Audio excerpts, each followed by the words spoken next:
everyone. I'm Linda Nickel, and I'm delighted to welcome you to the 255th session of the Happiness Hour.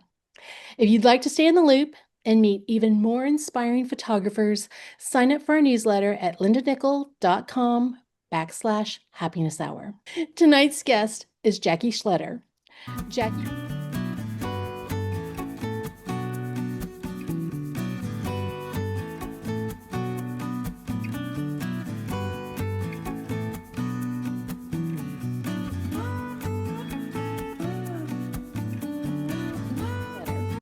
Jackie blends a lifelong love of nature with an artist's eye, creating award-winning photographs that capture the beauty and fragility of our natural world. Known for her evocative portrayals of birds and other wildlife, Jackie's images have earned recognition from the American Photographic Artists, the American Society of Media Photographers, and the International Photographic Awards, and that's just naming a few.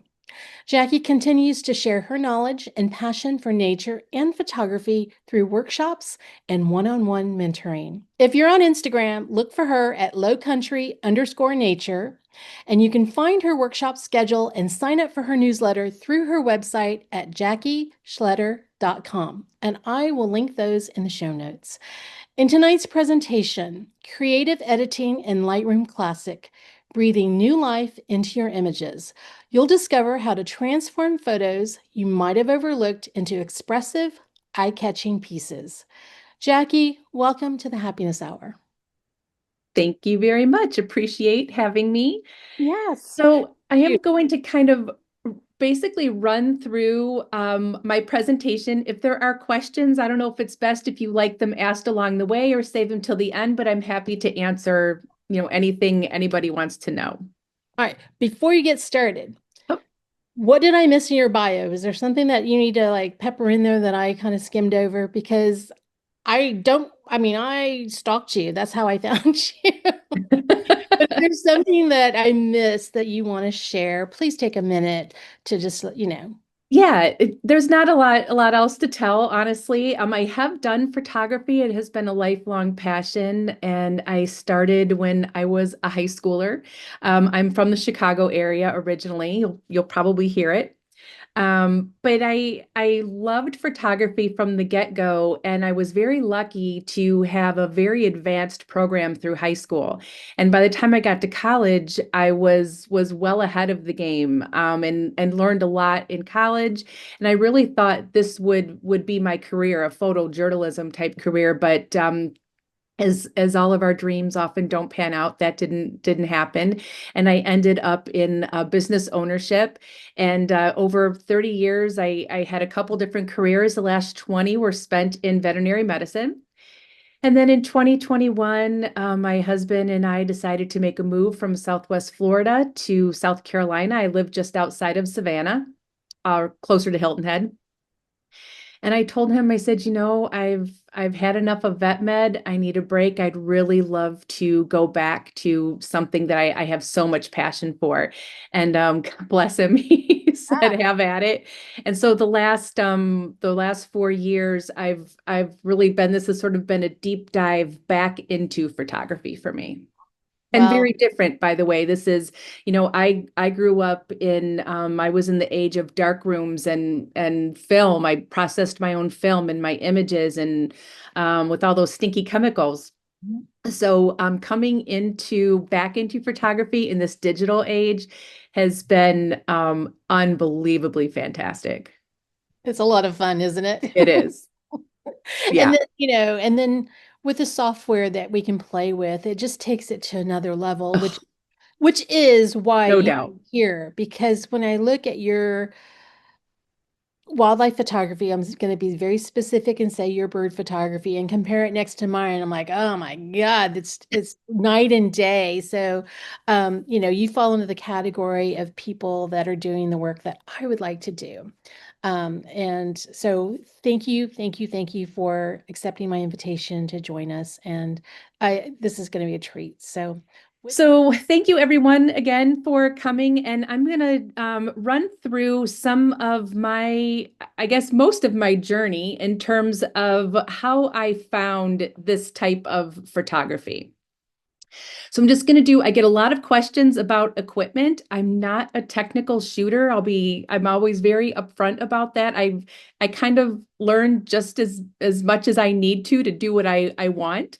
And so my journey is always ongoing that way. I'm like, well, I'd like to try this. And so now I have to learn about it. So I do shoot with two kits. I'm a Canon user. I have two R5s, so I am mirrorless. I think most of us are these days. And primarily, you'll see me out with each kit. One of them has the 100-500. I love a good zoom lens. And then I have a 400 millimeter prime that is a 2.8 aperture, so nice and fast. Some of the other things that I think I wish everyone had with them, I've got a couple landscape lenses. If you have any doubt about using an extender, like I have a 1.4 extender, as far as I can speak to Canon, the image degradation is nothing. It has been absolutely fantastic. So I'm a big proponent of getting that extra reach with the extender. And then I've always got binoculars. And then a couple of things here that I'll touch on is a little camping stool and a monopod. And I'll get into that in a little bit. But these things for stability really changed my world in terms of the quality of photographs. So one of the things I've noticed, photography, since I've jumped back in all these years, these types of images are common now. Beautiful bokeh, we're sort of isolating subjects when we can. And it sort of reminds me, I'm old enough to remember the glamour shots in high school where you just sit with these backgrounds and there's these beautiful portraits. And I feel like photography went there in a really beautiful way, but also in a somewhat predictable way. And it can be hard to experiment and get out of this sort of bocalicious realm that we all love. And I love it too.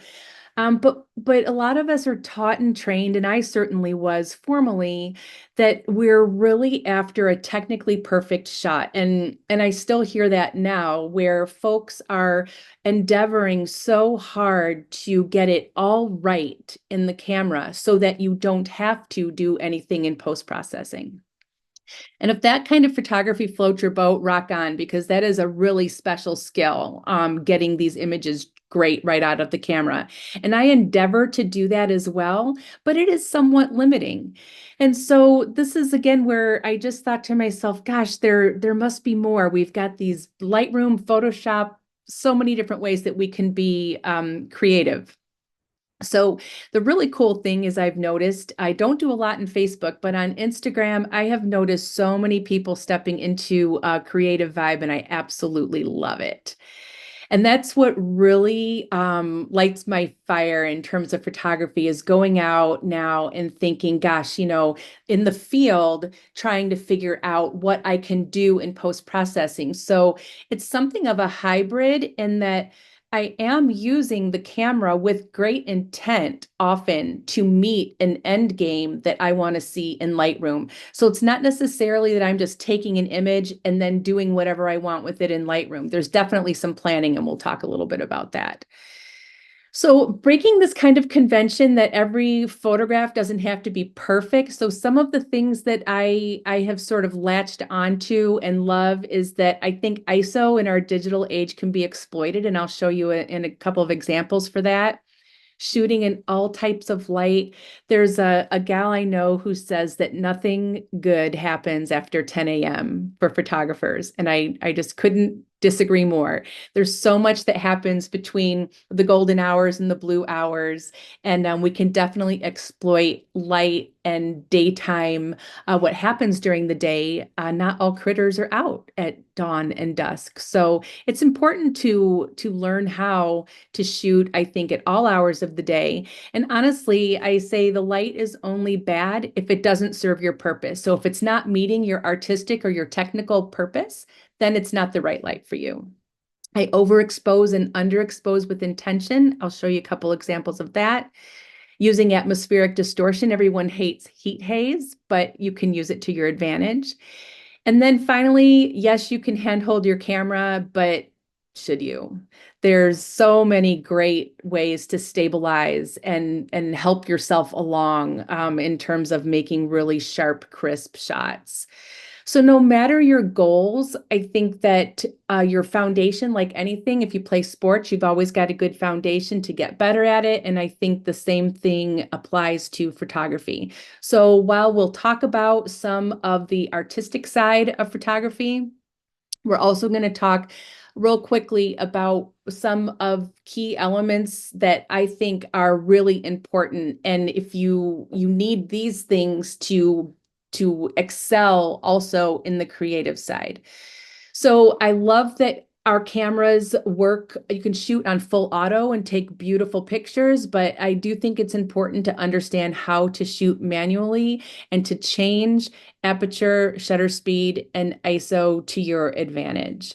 I think you need to practice. Everyone should be out in their yard using their cameras as often as they can. Muscle memory is huge. Again, back to the sports analogy. You really need to be able to change settings and feel through your buttons and dials without thinking about it. Your hands need to be able to do that automatically.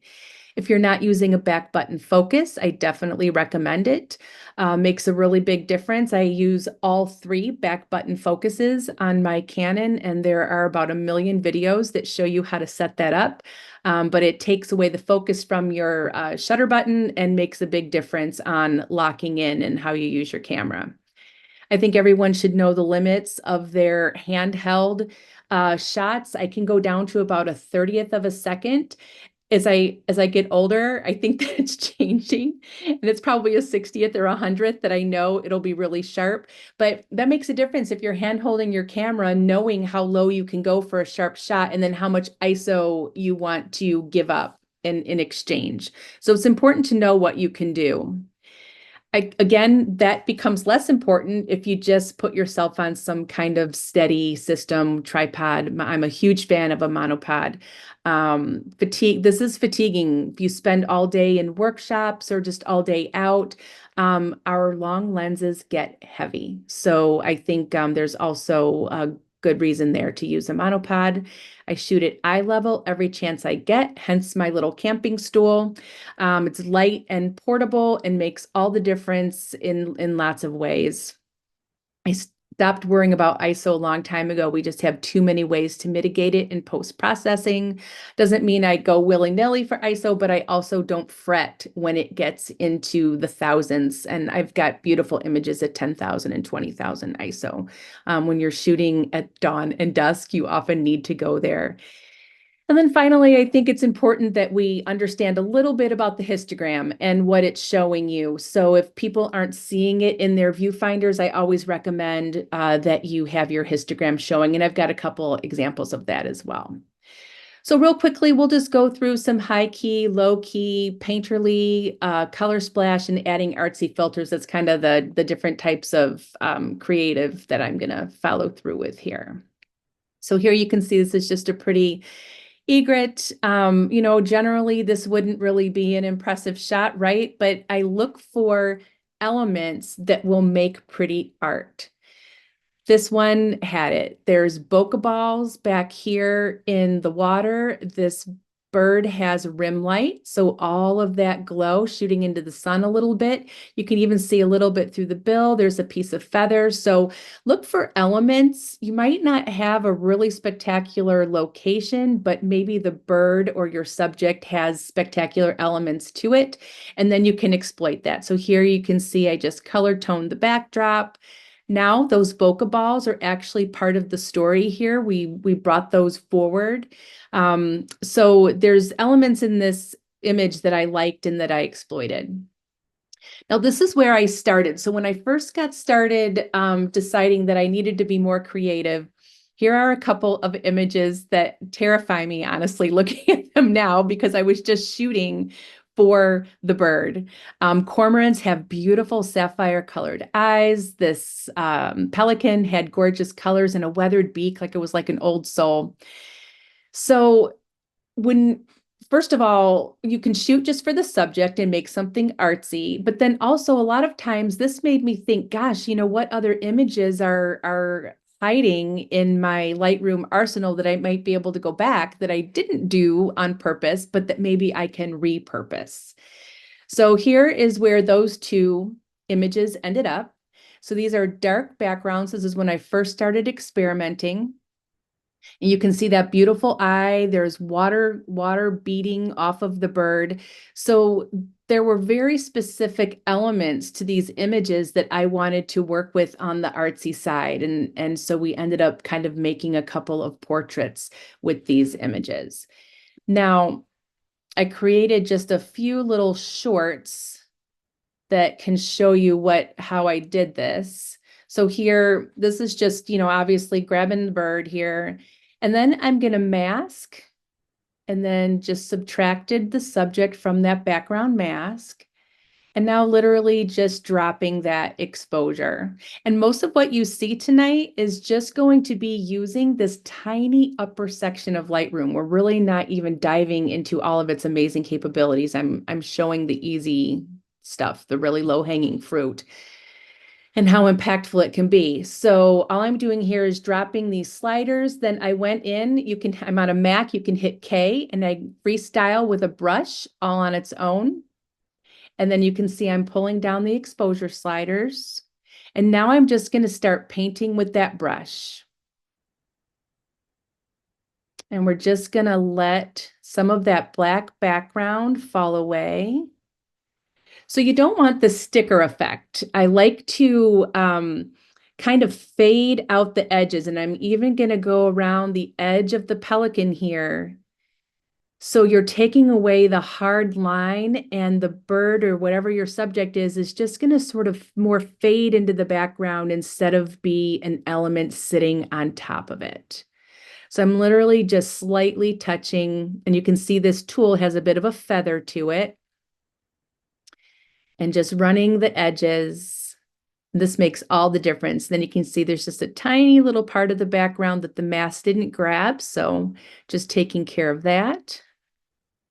And that's literally all there was to getting started. And then you can just mask the bird and move on. So it's a really simple process. Now, one of the other ways we can create our dark backdrops is organically. And this is completely out of camera. So we're making our work much easier, not even having to mask. And so here on the right is the original image. That's the raw image. And this was done by really exposing for the bird.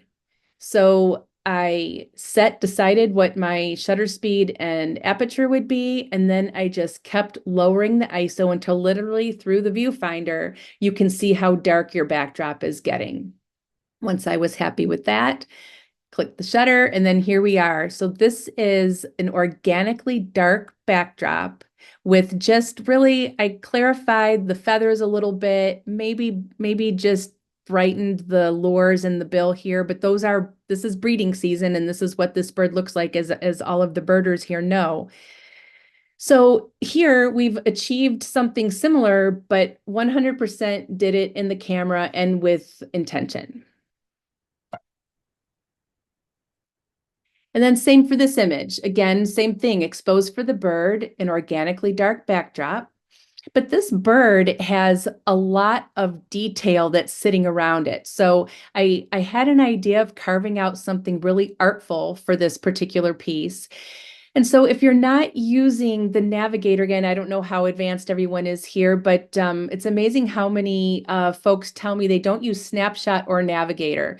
So in order to do a lot of my masking, I really have to get in tight. And so this navigator, as you can see up here, will give you the opportunity to zoom in. And here's the final image. So this is what I ended up doing. Again, I just hit K and grabbed a freehand brush, and then just literally brushed out all of that black and ended up carving in. I decided I thought, well, maybe it'd be neat to have it be like an ocean wave, like it was surfing on an ocean wave. And it didn't happen overnight. It took a long time to come to this. But that is the goal that I set for this image.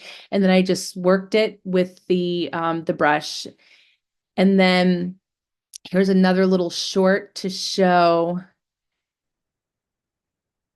using this navigator tool. So here you can see I'm down at 200%, and now we can move this box all over the image and get in really tight on some of these edits. So again, I'm just picking up a brush, pulling down these sliders so we get to the dark, like the backdrop. And now I'm just going to go in all these tiny nooks and crannies. And this can be a real labor of love, let me tell you. But depending on your image, the time that you spend doing these really fine details is 100% all the difference in how your image is going to look at the end of the day. So you can see just all this greenery here can be so easily removed, but you need to have it kind of in your face so that you can work easily and get some of those pieces out. So I think the navigator tool is really important. And then the snapshot tool, I've found a lot of folks are duplicating their images to make new versions. But what I do is I create a new version and then I go over here and I hit this plus button and I make a snapshot. And so all I do then is label it. It'll come up with a little box and I call it whatever I want. A lot of times for a gallery or an exhibition or a competition. And then I know exactly what I did with that version and I can go back to it very easily, especially when raw files are requested. And I want to make sure I'm sending the exact right image. So Snapshot is a really super easy way to save versions of images as you work through them. I'll also use it. I might get started on an image and it'll take me weeks or months to kind of figure out where to go with it. And so I'll slowly save my progress also using snapshots. So I know where I was and it'll help me to know where to go. Another way for dark backdrops that's super easy is just an old school, simple underexposure. And that's all this image was. Super dark at dawn. So I just underexposed, but enough so that we could see the bird. And then here, all we had to do was bring the exposure back up and then bring in a little bit of gold to show that sun that was coming up. But all of this darkness is mostly organic. So again, I didn't have to play a whole lot in Lightroom. So I do think it's important that you have a plan. I watch a lot of folks, particularly during butterfly and insect season, run around the butterfly garden chasing things down, or even patience levels can be tested when you're waiting for birds to appear. So people start to move, they think, oh gosh, there's nothing happening. So I need to go to a new spot. But I'm a really big proponent of finding a place to be and staying the course. Chances are something great is going to happen while you're sitting there. And Murphy's Law, something great is going to happen the minute you leave as well. So I typically don't chase things around. So this bird is a really great example of finding, first of all, I know that blackbirds live on canna lilies. They spend a lot of time in these patches. These canna lilies are beautiful. So I will scout it out, see where the birds are hanging. I'll find the little patch of canna lily that they're going back and forth to, and then I'll set up the exact blooms that I want with the exact background that I want. And then I'll sit on my little camping stool and wait it out. And chances are, because I've already scouted what they've been doing, they're going to show up. And then I've almost set up a studio in the wild. They are going to be exactly where I want them. So once you get up and start moving, you're changing so many elements, right? You're changing the background, the flowers, the lighting. If you just wait it out and have a bit of a plan, chances are you're going to end up with a higher quality image that was thought through. Now, some of the time you'll find images that work well high key and low key. I don't find this often, but I use this example because I want to encourage you to try both sides, slide those sliders all over the place. See the extremes so that your brain starts to register what is happening as you're using those sliders. This one just happened to work out great in high key and really great in low key. The lighting had something to do with that. So now moving into more of the high key realm, we're going to do a lot of similar things that we did with the dark backgrounds opposite. So now we're going to look at overexposing images that will make your entry into Lightroom processing easier. And same thing though, we're going to use the sliders just in that upper tone section. I'm not going to do anything crazy or complicated. So here on the left is the original image of these marbled godwits at the beach. Here is the histogram. So a couple things here. So this shows you, first of all, the histogram is way to the right, which typically when I'm shooting low, if I'm shooting for low key, I try to keep the histogram on this left side. If I'm shooting for high key, I'm going to try to keep it on the right, kind of the right third and the left third. So here I was in a good place where I wanted to be for bringing into Lightroom.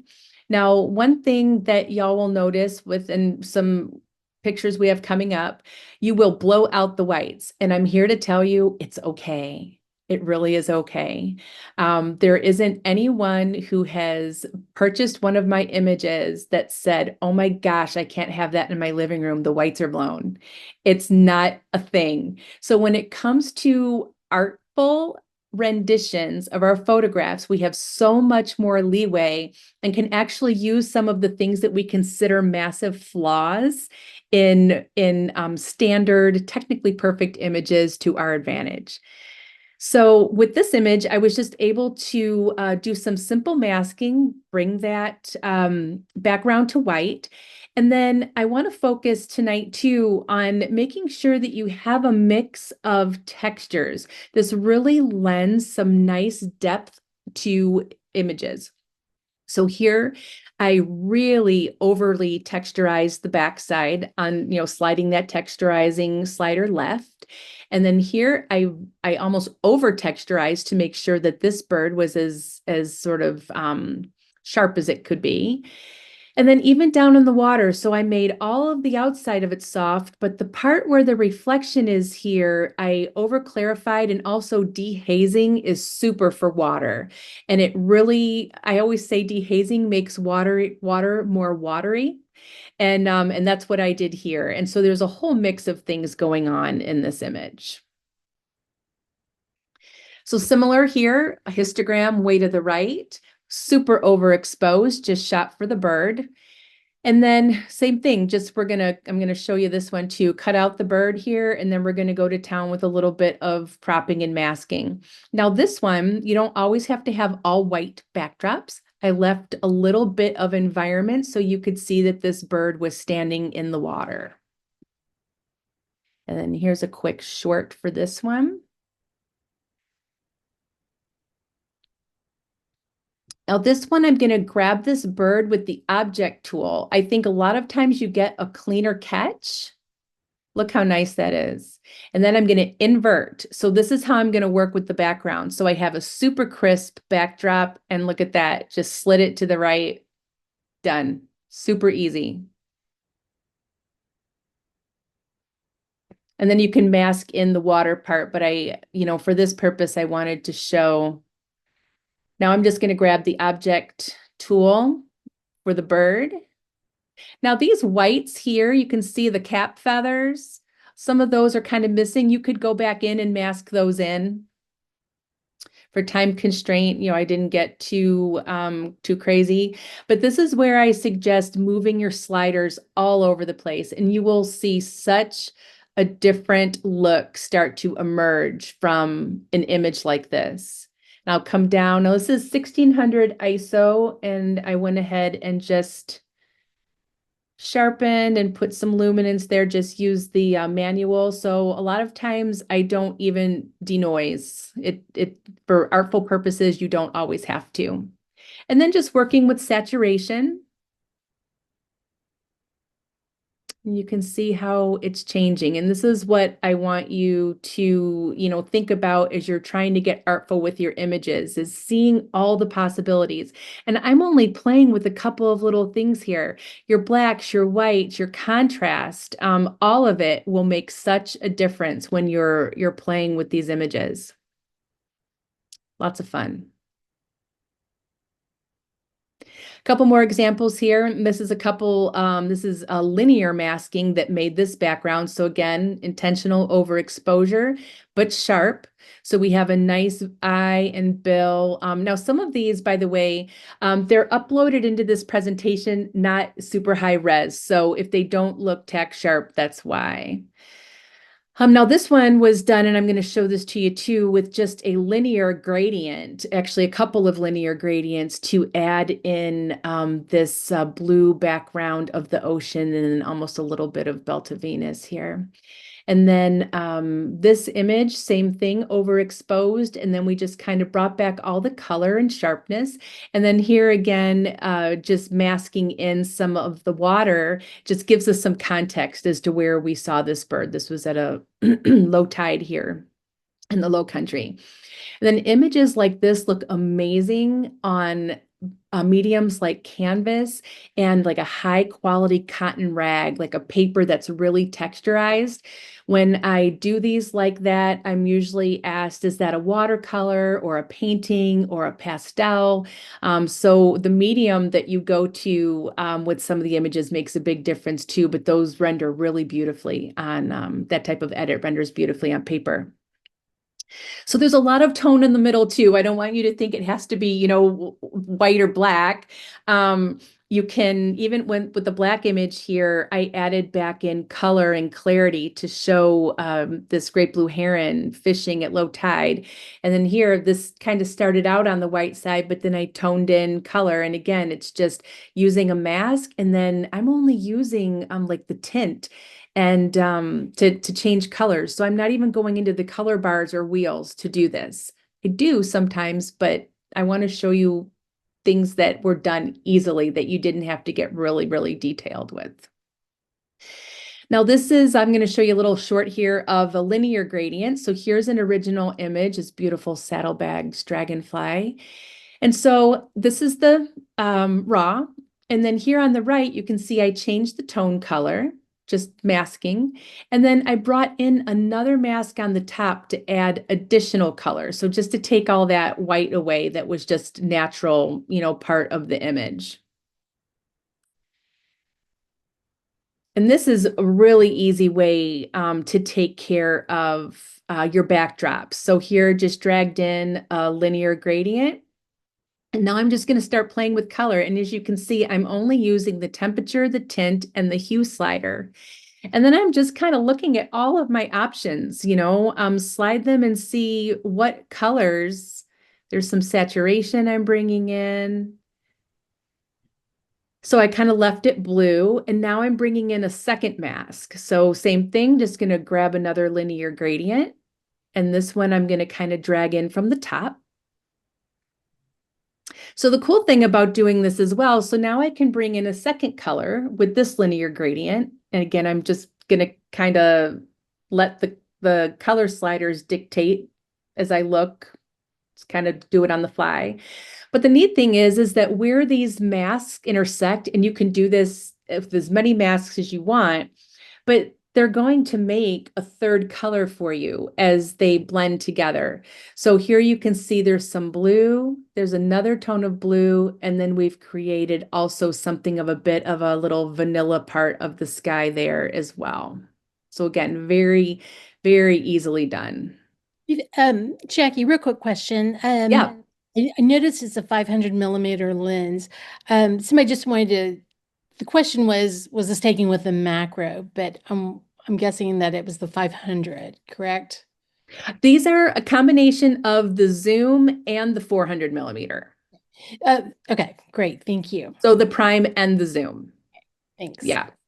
So one thing I'll hear oftentimes that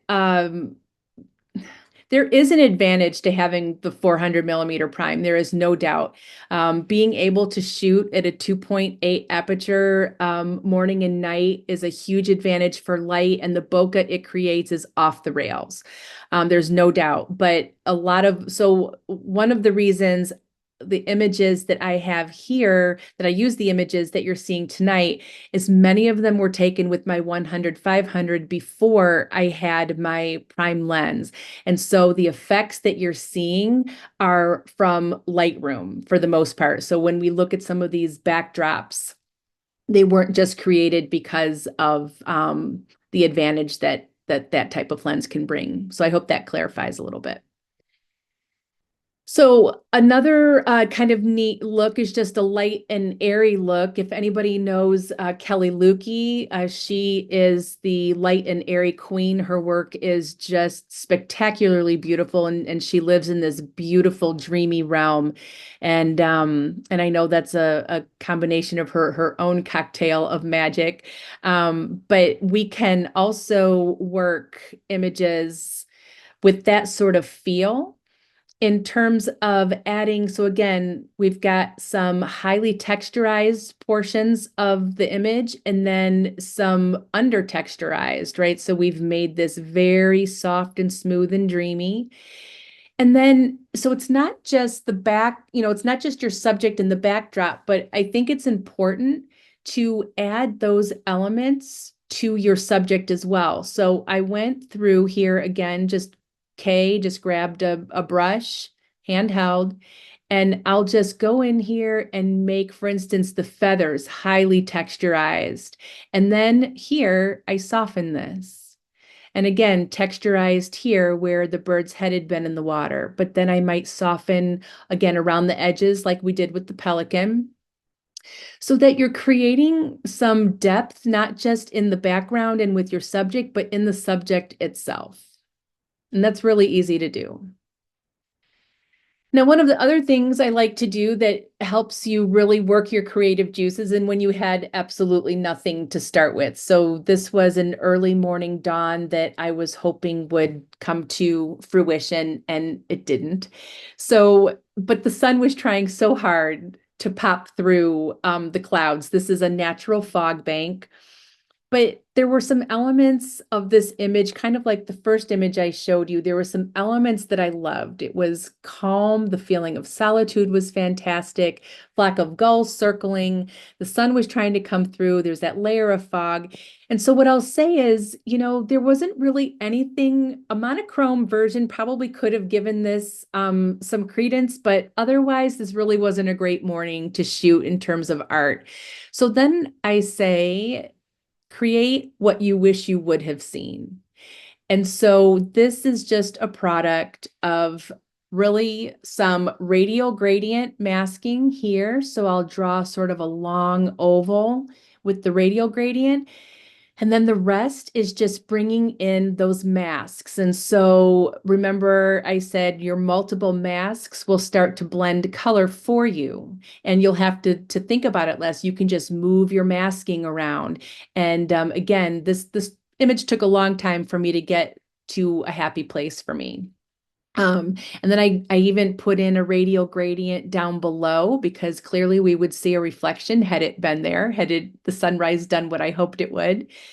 So this is just a complete figment of my imagination, yet an absolute real scene taken with the camera. And so that's one of the things I absolutely love about photography is we're showing something 100% real that existed, but then the mood of it only existed in my head or your head, and you're going to find a way to show that to your viewer. So here is a great example of heat haze. This is out at one of the beaches on Hilton Head. It was hot, hot, hot, as one of those days where you could see it, coming off the sand, the heat.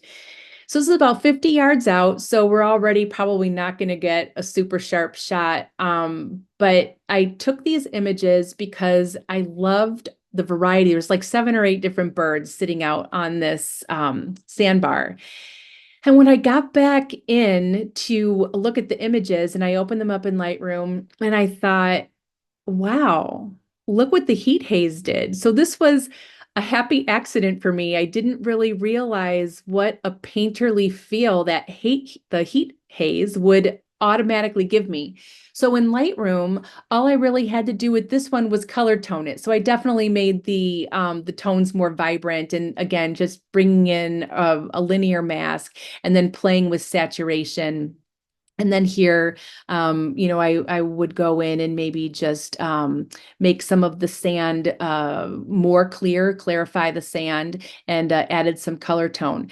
But this is where you start to add these situations into your database. And so now when I'm out shooting in the hot, like we are now in South Carolina, I'll keep in mind that if there's heat haze, can it be used to artistic effect?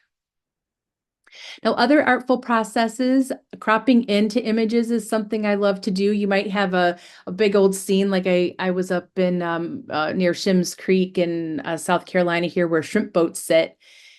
And I just didn't really, well, wasn't feeling it, but I loved all the details on the shrimp boat. So I just started, focusing on, look at the chains and the rust and the paint, the chipping paint and the wood, and so many different things that you can focus in on and make an interesting image. And then same thing here in old church ruins that I just focused on one element of it. So just cutting into a whole scene sort of gives its own artful effect. So bloom here again, lots of busyness with the branches, but the bokeh was so pretty. I thought, gosh, you can't let that go to waste. So I just cropped in and then smoothed out all that bokeh. And this is easily done. You can mask it, or you can just take your handheld mask and just decide, where you want. Like this might have been pretty if these were crisp more texturized. There's so many different ways you can play this. It just depends on, what suits your eye.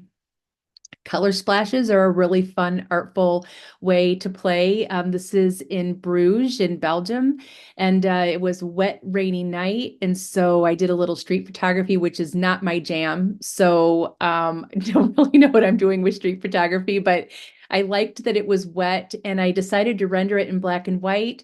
And then, and you'll use your experience. I've been there a few times, and I thought, gosh, this is such an old town, but here we are in 2025, 24, enjoying it. And so I decided just to light up the one end of the street, kind of like we were walking from an old to a modern era. And so even something, the feeling that you have when you are someplace or shooting a particular subject can influence the creativity that you bring to the image. And this is a very traditional color splash, right? One particular element. Usually when you see them, it's like this. So this one, I just chose the red bridge to focus on. And this type of thing can be a labor of love. So this was multiple object masking. It's a busy background. So this was a little more difficult, but I thought well worth the effort in the end to try to get as much of the bridge rendered in that red as I could. And then, of course, monochrome is its own artful endeavor. Again, here, clarified on eyes and nose and little snoot here, and then the rest of it just sort of fades into the background. So a dichotomy of what's in focus and what isn't creates an artsy effect. And then I can't tell you enough, contrast, clarity, sharpening, really play with those things, especially for those of you that shoot birds. Architecture also renders really well like this. And again, these types of images printed to paper, this one almost ends up looking like a pen and ink drawing. Really neat effect. So I also think through not just to the image on the screen, but also what I might be printing it to when I'm thinking about the creative parts of what I might do. Silhouettes are also beautiful. I have such a goal to go to Africa so I can have elephant silhouettes and giraffe silhouettes, and I think it's a beautiful art form for photography, and I really love silhouettes on water. So this is my backyard. I have lots of water around me, so I'm able to take advantage of that. But there's just so many color tones in the water and textures.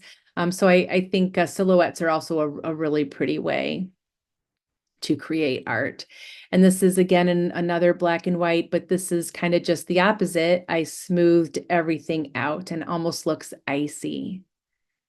So that's another rendering, but a little more silhouette-y. I really didn't look for details here, just the cutouts. Now you can also use these. So those people that are working on cell phones, I just include a little bit. So here's um, a more realistically rendered with tight clarity, and then one that I completely smoothed out.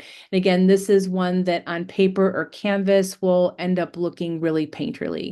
And as a matter of fact, if you paint, I know a couple of gals in my area that do amazing work. So they'll do a photograph and print it to canvas, so something of this nature. And then they also have a talent for painting, and they will go through and add portions of it with oil or acrylic on top. And it's a really beautiful look. So I have zero talent with a paintbrush, so I've not gone there, but it's a really neat mixed media. And then another thing about getting creative with your images, you don't have to worry about details and things like landscapes. Like if you look back here, this tree line, there's no detail there whatsoever. Like I feel like I could never enter this into any kind of competitive realm, but it's been a really popular piece just because the feeling that it gives. It's not about the details, it's the feel. So again, I softened everything back here, but then what we could see right in front of us here, the marsh grass and then the clouds, this is exactly what it was like. This is twilight here where I live. Beautiful colors, flat water, the reflection of the clouds. You can really just smooth out a piece like this and it looks really beautiful. And I think there's a neat thing in photography. I think we may over clarify what's close because that's how it would look to our eyes, and then fuzzy up what's in the back. We're not going to have sharp vision all the way down the field, right? So I think this ends up looking a little more like we were standing there. And then ISO, so this is a 2500 ISO. So this is a great example of doing nothing with the ISO and just letting it be. This really gives this marsh grass a texturized feel, almost like it was a little breezy that morning, almost like you can feel it moving. And then there's also, you can add grain as well. If you look down, at the very bottom of all the sliders, you can add grain and it will also give a neat texturized look. But I just left this image. I didn't denoise it. This is an older image and no denoising, and just let that ISO do its work. And then there's lots of different programs out there now, plugins that we can put onto Lightroom. And so I've started using On1 a couple of years ago, and I've just stuck with it. There's lots of good ones. So this is an example of, here's the original image in Rockport. And I went ahead and you can see the water went all the way around, but I cropped in and smoothed out the water, did a little bit of generative fill there because we can for art, right? We're not submitting it to a flat out photography competition. And then clarified and brought up the color, the vibrancy. You can see these lobster traps now. Just added a little bit of color to the sky and tone. You can do that with your linear. And then I brought it into On1 and added the rain. So I like to add, the only things I really use On1 for is if I would want to add sun, like a sunburst or bokeh. And then weather is kind of neat. That will add some ambiance or drama to your images. And then they even have some neat vignettes. Like you can see, this is, I was in Vermont in the fall.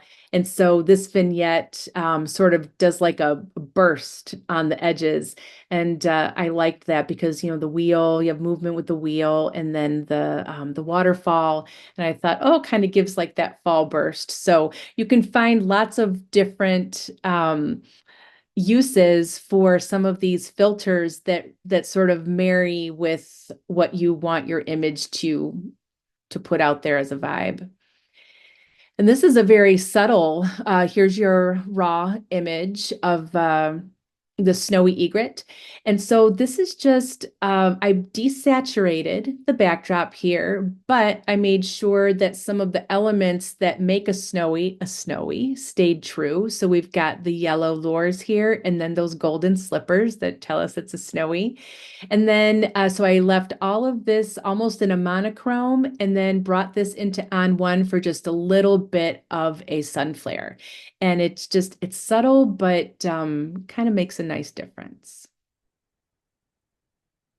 And again, sunburst series is by far my favorite thing. I'd sunburst lots of things if I had the time to do it. So again, take your photographs. This is exactly what I saw, but this type of thing would be really hard to recreate in the field. So for art purposes, add some of these neat drama, bokeh and sun flares. There's a little frog from Costa Rica, and then little zebra longwing. Now, I will say the only trick that you have to think about when you're using some of these filters is I do pay attention to where the light source was. So I didn't think about putting the originals in here, but the raw, the light, there's actually like not rays, but there's a definite light source coming here. Like this lighting on the butterfly is not created. It was like that. So in this particular case, the sun flare is a really perfect addition to what was naturally there, and then you're just enhancing it and adding drama. And same thing with the frog, identify where the light source was coming from. You can see his little face and the flower. I mean, you can see where the light was, and then go ahead and follow up with that with your filters. So finally, I think printing your work, it's important that you match your image and the way you processed it to the right end game, if that's what you're going to do. I know not everyone wants to print their work, and that's fine. But if you do, then there's some like canvas and the highly textured papers will definitely give you that painterly look. A lot of my images now I print to acrylic and metal. That those types of images, the metal just pops color and they're sharp and there's no frame. So I've noticed a lot of people really like just being able to hang something on the wall that's not going to fight with anything else in the room, and you're not agonizing over what kind of frame should be around it. And then some other different mediums. And then I think a lot of people don't think about, I make holiday cards and note cards, thank you cards, sympathy cards. You can make so many different things with your images just with the program, just like going through Vistaprint. The quality is actually really good. And then home decor. So I print coasters and mouse pads and all kinds of fun things that you can do, pillows, little throw pillows with your images on them. So it's kind of endless where you can put your images today, and there's about 10,000 different places that do it. And it's just a matter of finding ones that are consistent with quality. And I'm always happy to give recommendations for that. I use 4 or 5 different art houses for my work now. So that's it. That's just kind of an intro into some of the basic concepts that I use. And then shameless plug for workshops coming. They are on my website if you like to do that kind of thing. And finally, I always say to, anybody that I have the pleasure of working with is embrace your creativity, but work to find your own style. We can get ideas from other people, but really playing and experimenting, you will find something that is completely you and sort of ultimately create your own brand. So enjoy and have fun, and thank you for listening. Oh my goodness. Was that too much? No, it's not enough. And now, okay, first of all, take your screen down. Look at you. You're okay. So can I tell everybody? Can I? What do you want to tell them? This was your first Zoom presentation. It is. Yes. And it was funny because we came in early to load and unload and we had all kinds of technical issues and it's just like magic. You're a pro now. Um Jackie, yeah, you're like, is this too much? And I'm like, no, it's not enough. And now you're forcing me to put you on the spot. Would you please come back another time? Would you please consider it? I would. It's really hard when you're doing presentations because you're not sure everyone's level of expertise, what they know, what they don't. And there's so many deep dives you can take into this. And on my YouTube channel, there are very detailed, like there's 15, 20 minute if you want to sit through it, but it much more step by step where I could take the time to show. And that, and We can't do that for in this. you can't, and that's okay because like I had said to you, this is an introduction Yes. to the people in the room. Maybe Mr. Google sends it out to somebody that's just getting started or somebody that's kind of stuck in a rut. We don't know what Mr. Google does. It's another resource for Sure. people wanting to learn more and do more and maybe sometimes we just need to get a little spark of inspiration and you checked all my boxes and I am so excited that I was able to get you to do this. Well, I didn't have to work that hard, but it was just You like, didn't. I just was easy. I know you're easy and I need everybody to be just as easy because this is And it's you can reach out anytime. I think it's important for us to share what we know. And so I have people I was like, send me the image and I'll say, hey, try this, try that. I'm not going to work it up for you, but um I can give ideas or feedback and I love that.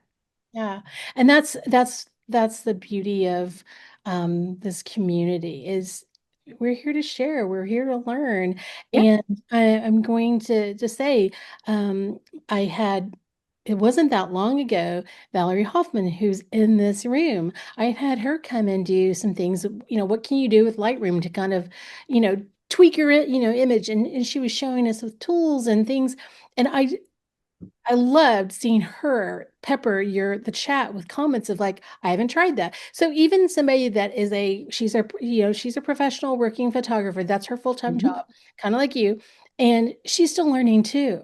And that We is all are. hard. Every time Yeah. I get on here, I'm learning something different and Yep. getting to meet new people. And so I, you are the highlight of my day. Absolutely the highlight. So thank you so much. Okay, so I've got a couple of questions in here. Yeah, absolutely. Paul says, I have on one, but find it very hard to learn. Is there any way to replicate on one effects in Photoshop or Lightroom, if you know? My guess is Photoshop probably. Now Lightroom has presets, but I'm really not a preset user and none of them really come close to these filters. So just I agree. I think on one, when you bring it in with your plugin and now your image is sitting there, at first I was like, oh my God. And so all I did was go to the top and there's filters and there's another something up top there. And all I do is click on that and then bring in the filter. So basically, I try to get my image done in Lightroom. I don't do anything else in On One other than add the special effect. So I don't know if that helps. So I'm doing everything I want in Lightroom, bring it into On One. I'll add like the rain in Rockport or the sun flare. And then at the bottom, I just click it out and it sends it right back into Lightroom for me. So when I say I'm using the basic functions, I'm using the basic functions. But again, I'm not a Photoshop user.